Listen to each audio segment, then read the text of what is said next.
Welcome to Channel's Business Global with me, Juliana Olayinka, reporting from just outside the Palace of Westminster in central London. Merry Christmas. As 2025 draws to a close, today's programme is a special end-of-year Channel's Business Global edition. A look back at the stories that shape markets, power, technology and global business over the past 12 months. From artificial intelligence and trade wars to economic slowdown and leadership shifts. We'll count down the 10 biggest business stories of 2025. Starting off in part 1, we begin with numbers 10 through 5, culminating in the UK's economic political story, before I'm then joined by our Downing Street correspondent Simon Pusey. We'll then return to one of Nigeria's biggest moments of the year, GITEX Lagos, and my conversation with Google Cloud on Africa's digital future. Then, in part 2, we continue to count down to number 1, before closing with a special throwback to the Femi Otedola Book Club here in London. Let's begin, starting with number 10, and that's Bitcoin. Big predictions, hard reality. After a very volatile year, Bitcoin ends 2025 well below earlier highs. A reminder that digital assets remain unpredictable. Some analysts believe the next big move could still be ahead. Market strategist Tom Lee says Bitcoin could reach $200,000 in 2026, pointing to historical year-end rallies and growing institutional interest. But even he admits the timing is uncertain. Others go further, arguing that Bitcoin could eventually reach $1 million later in the decade, though that would require extraordinary demand. For Nigerian investors watching this space, the message is simple. Bitcoin still dominates crypto, but it remains highly volatile. Big predictions make headlines, but they also come with big risks. Now to number 9, luxury and fashion deal fever.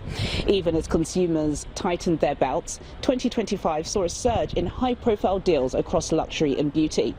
Prada's acquisition of Versace, Elf Beauty's billion-dollar purchase of Rhode, and a wave of consolidation showed how brands reposition for long-term growth despite slower spending. The takeaway? Capital didn't disappear. It moved selectively, backing brands with scale, story and global reach. To number 8 now, gold, which hit record highs.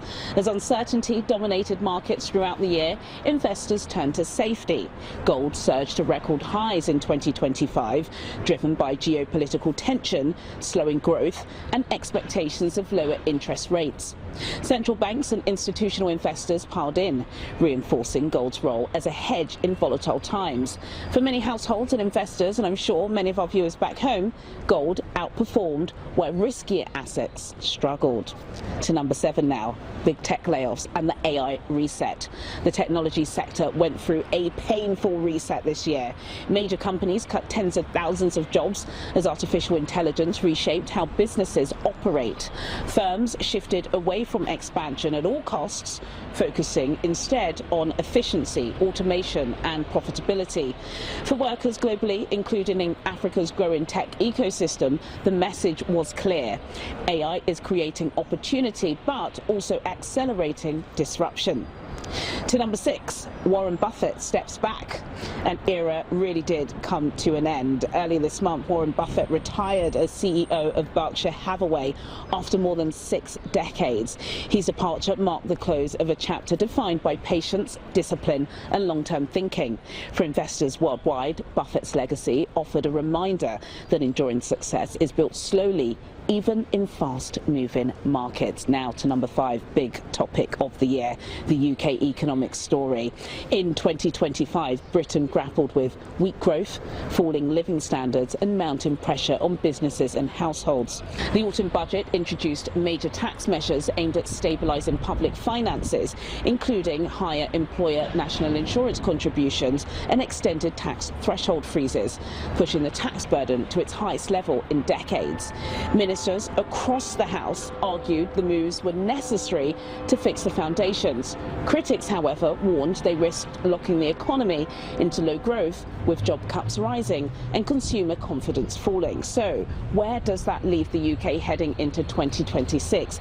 To unpack the politics, policy and market reaction, I was earlier joined by our Downing Street correspondent Simon Pusey.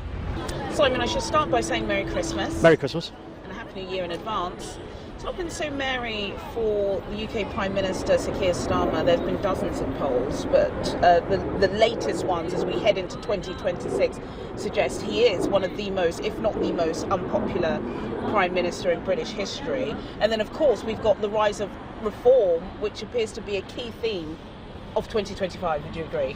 Yeah, absolutely. And I think, you could look at this as Sir Keir Starmer just isn't very good with the social aspect. Boris Johnson was quite good at the social aspect. A lot of people would say he did far more damage that Keir Starmer is ever capable of, as did David Cameron before him, because of, obviously we had Brexit. But you're right. Rishi Sunak wasn't great. But Keir Starmer is the one with the tanking polling numbers, much worse than any of them, even Liz Truss. He's worse than. And I think it's not his strong point. It's not what he's interested in. He's not interested in getting up in front of he's not like a Donald Trump who loves a microphone and loves a camera, or a Boris Johnson for that matter. He just likes to, or a pie. Yeah, exactly. So he's much more of an administrator. He wants to get on with the work. He wants to, that's what I would want a Prime Minister to do. But actually, if you're trying to win over the public in the modern day, it's not enough. In the days of, populists getting elected, and we're probably going to see Nigel Farage get elected, these people who are very good on a soapbox and they're very good, speakers and stuff, that doesn't quite cut it. And then you add into that, a very tough situation you were left, and also making pretty bad decisions while you're in government. There being no real inspiration behind it. What are some of those bad decisions? Everyone was looking at, the Labour Party as being this is such a big sort of lead and such a big margin and such a big a landslide win that you can do what you want, a bit like Tony Blair. But it's so different to Tony Blair because there just aren't the ideas that they had. They don't have the same kind of verve and charisma, exactly, and enthusiasm, and neither does the country. So I think that was partly it. Then you've got the big issue which Reform have been all over, which is the small boats. There's people coming across and huge anger towards that. And I think a huge vacuum from Labour and from Keir Starmer in addressing that over the summer. Didn't really, just kind of took a couple of weeks off, pretended everything was okay.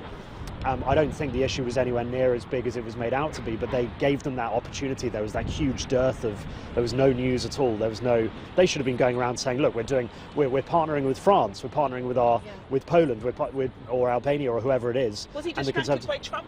Perhaps? I think, that's the only thing that he's kind of had to go on, right? Is on the international stage, he seems to have stepped up. For some reason, you never had that on your bingo card at the beginning of the year, but Donald Trump and him get on well, and that seems to have helped in terms of tariffs. We could have been much worse off with tariffs if you look at Canada or the EU. That's one win, actually, that no one talks about, is that we have not been swallowed up by, because we've got a good relationship with the US. But exactly, it just shows that few people care really about that, right? Real people don't care what Donald Trump thinks of you, really. It's much more about what are your living conditions, what are your pay packets, and cost of living is going up, wages are stagnant, and growth isn't going anywhere. So I think it's very hard. And then you add to that the usual Labour infighting, which has again occurred just in the last few days. We've had Wes Streeting talking about the health secretary talking about maybe we should rejoin the customs union. Sir Keir Starmer ruled that out very point blank 2 weeks ago. He's the health secretary. He shouldn't really be getting involved in that. So then there's kind of infighting there. So typical Labour.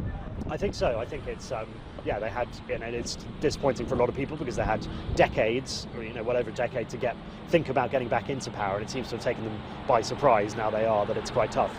I would say that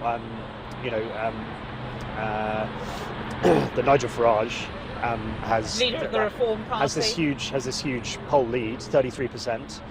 Compared to just 17% of Labour, and then the Conservatives just behind them. It's so easy to snipe from the sidelines. It's so easy to say this isn't working, tear this up, defund the BBC, leave the EU. Especially when you're in the south of France. Exactly. It's so easy to do that. But we've seen before that it hasn't worked because we've left Brexit, and I think most people, with Brexit's happened, most people probably think that hasn't gone quite according to plan. So while he's got this huge lead, and he seems to be doing very well at the moment, but that's not an indication he's going to be a good Prime Minister. We've been discussing Prime Ministers for several years, several Prime Ministers, believe it or not, Simon. Let's go back to the main question. Is Keir Starmer going to be Prime Minister this time next year? your prediction before we wrap? Well, it's that, yeah, I struggle to see that, to be honest. I think there are better candidates out there. I actually think Wes Streeting is good and has more charisma. At the moment, people That's just... a conversation for January. At the moment, people just want charisma, right? They want someone they can get behind. The Labour Party especially. Wes Streeting, charisma? Well, yeah, I think so. But, it definitely more than Sir Keir Starmer. Does his constituents agree? I think a year is a long time in politics. Yes or no, Simon? They don't need to have another election before then, of course. He could just stay on and stay on and stay on, and polling numbers could tank more and things could get worse and worse. But there's nothing there that could force a leadership run. But no, I would probably say no, he won't be here this time next year. I agree with you. Thank you so much, Simon. Thank you. Happy Christmas. Happy Christmas. Now, from Westminster back to West Africa, and one of Nigeria's most important business moments of the year. Earlier in 2025, Lagos hosted the inaugural GITEX Nigeria, bringing together thousands of innovators, investors and global tech leaders under the theme Forging the Rise of Digital Nigeria. With ambitions to build a $1 trillion digital economy by 2030, conversations ranged from artificial intelligence and cybersecurity to fintech, agritech and cloud infrastructure. On the sidelines of the conference, I sat down with Clayton Nido, Commercial Director for Google Cloud Africa. Google played a leading role showcasing how cloud platforms and AI tools can help African businesses scale. Nido told me Africa's digital transformation will only succeed if it is built on resilience, with strong governance, local data centers and inclusive talent development. What stands out for me about Nigeria is the people, the talent and the potential. And I always say, and these are the discussions I've been having with various government leaders, is that with Google, as well as the potential, what it does, it provides an equalizer for Nigerians. What we need to do is ensure that the opportunity is available. And I spoke about how do we harness the talent. So if you look at the talented youth of Nigeria, and if you look at creativity, AI allows creativity to become world stage. And if you have the youth that can harness the power of AI, the power of Google, and spark that creativity, you will find that solutions being developed in Nigeria will stand on world stage and it will be supporting, huge business impact around the world. And this is what puts Nigeria on global stage for me. I kind of feel, are we that way with fintech in Nigeria, where it's kind of like, yeah, guys, it has done great. You've got the unicorns, Flutterwave, etc. We love them. But is it time now to move on? And if it is, where do you think Nigeria should be developing? I think if you look at the potential of Nigeria, we tend to ignore some industrial sectors that are in the heart of Nigerian economy. So if you take agriculture and precision agriculture, and if you look at what developers or tech entrepreneurs can do with agriculture and agri-tech, using some of Google's solutions and AI models, you will find that Nigeria will be able to develop solutions that can be exported, right? So, there's the traditional cool stuff that fintechs, and I think the fintech ecosystem in Nigeria has done incredible. Yes. But if you look at the other ecosystem as it relates to agriculture, as it relates to what Nigeria can do, edutech, more important, what Nigeria can do in mining and manufacturing, because all the creativity is here, right? And if you look at harnessing that creativity and packaging it the right way, but more importantly, bringing an opportunity. And I always say that we as industry, and this is what we've been discussing with government, is we have a moral obligation to ensure that we bring the opportunity at the doorstep of Nigeria. And this is what we're doing today, and we started now because we're showing up. And the fact that we showed up as Google is the first step to bringing an opportunity to Nigeria. Coming up on Channels Business Global, the final 5 stories that define 2025, from China's slowdown and the AI boom to Nvidia's rise and the return of global trade wars. And later, a special throwback to the Femi Otedola Book Club, where business, resilience and legacy took centre stage. All of this after the break. Do stay with us. Welcome back to Channels Business Global with me, Juliana Olayinka, reporting from just outside the Palace of Westminster in central London. Merry Christmas. We'll continue our end-of-year Channels Business Global countdown, and we begin with number 4, China's economic slowdown. Now, China's economy slowed sharply this year. Growth fell well below official targets, weighed down by weak domestic demand, property sector stress and deflationary pressures. Trade tensions added further strain, with ripple effects felt across global markets, including in Africa. For the world's second largest economy, the slowdown reshaped trader flows and investor sentiment. Number 3 now, and that's Nvidia and the AI infrastructure boom. One company stood at the center of the AI revolution. Yes, you guessed it, that was Nvidia. The company briefly surpassed a $5 trillion valuation as demand for AI infrastructure surged.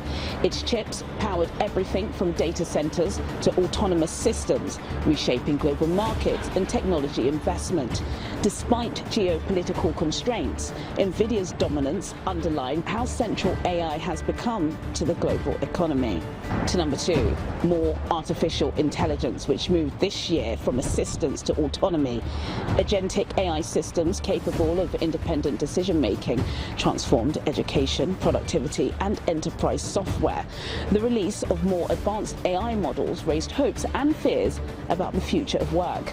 For governments, businesses, and families alike, AI became a defining force shaping what comes next. Now to number 1, Trump's tariffs and the return of trade wars, which was, of course, undoubtedly the biggest business story of 2025.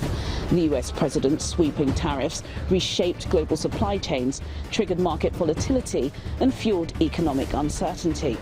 While the US avoided recession, the knock-on effects were felt worldwide, from higher costs to shifting manufacturing hubs. For countries like Nigeria, the impact was indirect but real, influencing commodity prices, currencies, and trade dynamics heading into 2026. Now, before we go, a final reflection with strong business undertones. Earlier this year, billionaire investor Femi Otedola released his memoir, Making It Big, a book exploring resilience, reinvention, and legacy. To mark the launch, Motherland Hub hosted a special book club edition here in London, bringing together young entrepreneurs and change makers from across Africa and the diaspora. The discussion explored what it takes to weather storms, reinvent in difficult moments, and build lasting impact. Lessons that resonated strongly with a new generation of African business leaders. I was instantly transported back to a context that I'm very familiar with, which is one of community, one of cooperation, a very distinct context to what I've come to be exposed to since I've moved to the UK. So the reason why I think the Nigerian context is important is because if we don't have a truly representative story, then you end up taking things from other parts of the world that aren't necessarily to your benefit. I think the warmth that Baba showed us while we were waiting in the lobby is something that I would love to have from sort of people here in the UK that I don't often have. And it's just that understanding, it's the beneath human interaction that you're able to get. And that's something that I've come to expect from a lot of situations in Nigeria. But more on the industrialist, it's the scale. So coming back to the book, I wasn't thinking he's a billionaire, how can I relate to this story? But I was thinking, how can this book be relevant to the average Nigerian entrepreneur? And it's simple, it's in the subtext. It's lessons from a life in business. Mm-hmm. There's very, very tangible and practical lessons in this book that aid you both from a personal level, on a financial level when you're dealing with sort of your finances in your company, personal level when you're dealing with your employees, strategy level when you're coming to understanding the industry that you're in and how you get the best out of that industry. There's so many compelling insights about areas that he's done well, which we're also happy to share, but then also areas that he's not quite got it right. And I think that visibility on what business is in a very, very relatable context is one of the key reasons that I think the Nigerian context in this book in particular is resonates so much with me, and it's quite important. What I love about books as well today is basically getting a mentor. You're basically being mentored by some people who you don't have access to, whether that's through podcasts, books, and so many people are like, I need to find a... Now you've got a book from a billionaire who can tell you his secrets, his struggles, who can let you know, actually, yeah, you are going to hit rock bottom here, but there is a time where you're going to, you know, need to just kind of push through it. So, yeah. I remember when my first week in postgraduate school here, I realized that our teacher was like, we need contextual, nuanced solutions on the continent. And this was in an extracurricular thing I took called PFAL, Program for African Leadership. And she was like, here the system is, it doesn't matter your age. You walk in, you tell someone to do a task, even if they are 10 years older than you, they do it. In Nigeria, if you don't want to be frustrated, you don't just say, do this with the, I'm the boss. Chances are you'll get frustrated, whatever it is you want to get solved will not be solved, and your staff will act like they don't know anything about what you've said. So I think it's important because you get to see, like I would always say, Nigerians have grit and resilience, and it's always important to see that mirrored, especially in a system that is growing, because we don't have all the infrastructure. Like he mentions in his book, there are a lot of gaps and inefficiencies, and it's very important in a system where you think, oh, everybody already has a slice of the pie. When you notice that there are gaps, how do you plug into those gaps? And I think it is important for people to have those examples. But the more and more we learn, the more and more I learn about what are people saying who have actually done the things that I want to do, or done similar things to what I want to do, even if I have some disagreements with them.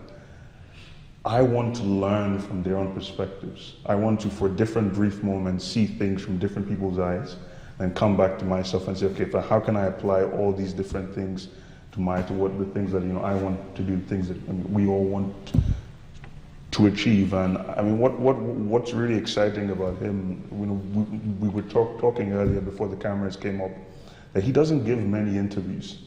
He's one of the most mysterious business leaders. He doesn't give press conferences. I think I've watched 1 or 2 interviews he's given in probably the last 3 decades.